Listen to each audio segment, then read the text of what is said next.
নমস্কার বন্ধুরা, আশা করি তোমরা সকলে ভালো আছো, সুস্থ আছো। ভৌমিক ফ্যামিলি অ্যালবাম থেকে তোমাদের সকলকে অনেক ধন্যবাদ জানাচ্ছি, বড়দের প্রণাম জানাচ্ছি। দেখো রান্নাঘরে চলে এসেছি, খুব সুন্দর একটা সহজ একটা রেসিপি তোমাদের সাথে শেয়ার করব। যে এমন হয় না সকাল সন্ধ্যায় বা রাত্রিবেলা, মানে আমরা বেশিরভাগই আমরা রুটি পরোটা লুচি এগুলোই খাই।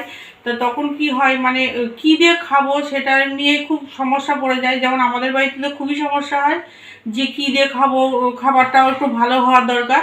তা এমন একটা রেসিপি করব যে এই গরমের দিনে খুবই স্বাস্থ্যকর হবে আর খেতে খুবই ভালো লাগবে, খুব সহজে হয়ে যাবে। তার জন্য দেখো এখানে ভেন্ডি নিয়েছি।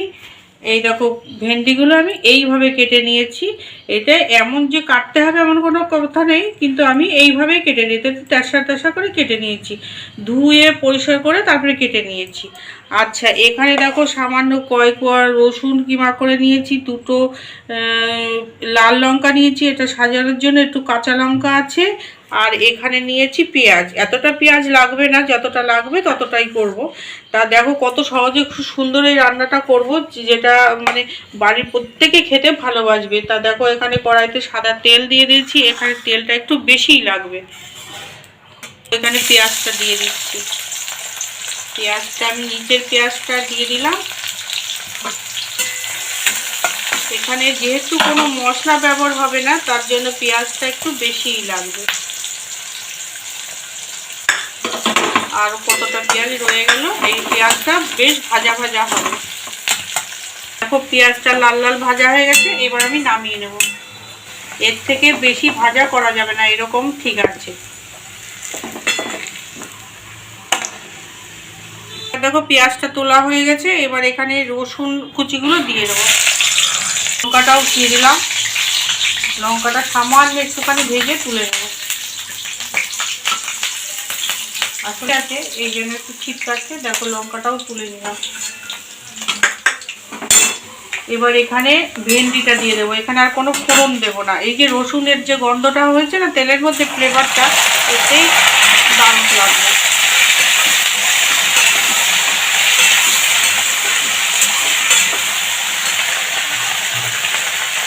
এখানে নুন দেবো স্বাদ মতো, দেবো এখানে হলুদ গুঁড়ো। হলুদ গুঁড়োটা একটু কম দেবো, একটু সবুজ সবুজ থাকলে দেখতে ভালো লাগবে।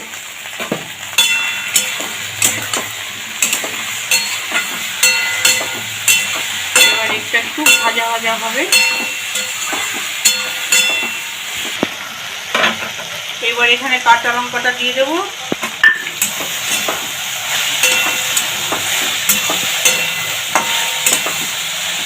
এটা ঝোল হবে না তো, মানে কি বলবো, এটা ভাজাই হবে কিন্তু একটু অন্যরকম লাগবে খেতে। তার জন্য এখানে সেদ্ধ হওয়ার মতো সামান্য একটুখানি জল দেব। দেখো এখানে সামান্য একটুখানি জল দেব।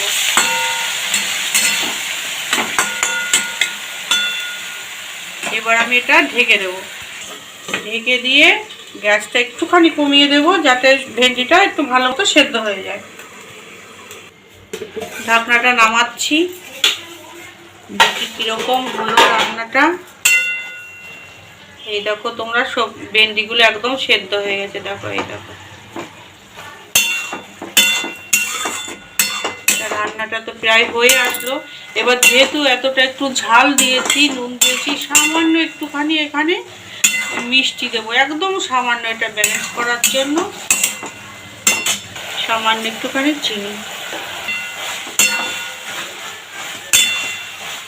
এইবার আমি এখানে এই যে পেঁয়াজের বেরেস্তাটা করে রেখেছি আর এই যে লঙ্কাটা, এটাও দিয়ে দিলাম এখানে।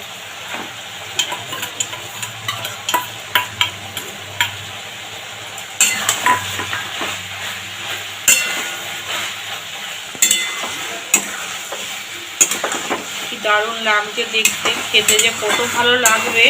তোমরা একটুখানি বাড়িতে করো, কত সহজভাবে সুন্দর সকাল সন্ধ্যার মানে খাওয়াটা দারুণ হয়ে যাবে।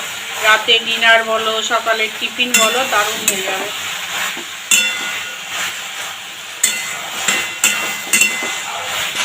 তো দেখো রান্নাটা আমার একদম কমপ্লিট হয়ে গেছে। এবার আমি গ্যাসটা বন্ধ করে দিয়ে নামিয়ে নিচ্ছি। এবার আমি নামিয়ে নিচ্ছি। যেহেতু এখানে একটু তেল বেশি লেগেছে, কারণ এটা একটু তেল তেল হলে ভালো লাগে খেতে। এবার তার মানে এই নয় যে বেশি করে তেল দিতে হবে, এবার একটু তেল বললাম, একটু তেল বেশি হলে ভালো লাগে। তা যাই হোক, তোমাদের যদি ভালো লাগে এই রান্নাটা, তোমরা অবশ্য বাইরে তৈরি করবে। কত সহজে সুন্দরভাবে রান্নাটা হয়ে গেল। আর তোমরা সবাই ভালো থেকো। আর নতুন বন্ধু হলে অবশ্যই আমাকে সাবস্ক্রাইব করে দেবে। আর আমাদের প্রত্যেকের কিন্তু লাইকটা খুবই প্রয়োজন আমাদের ভিডিও মানে এগোনোর জন্য। আমরা যাতে একে অন্যের সাথে আমরা ভিডিওটা শেয়ার করতে পারি, তার জন্য লাইকটা দেওয়া খুব দরকার। তোমরা তোমাদের যদি আমার ভিডিওটা ভালো লাগে, তোমরা তোমার আত্মীয় স্বজন বন্ধু বান্ধবদের সাথে শেয়ার করবে। তোমরা সবাই ভালো থেকো, এইভাবে আমার পাশে থেকো। আজকের মতো তাহলে রাখছি, টাটা।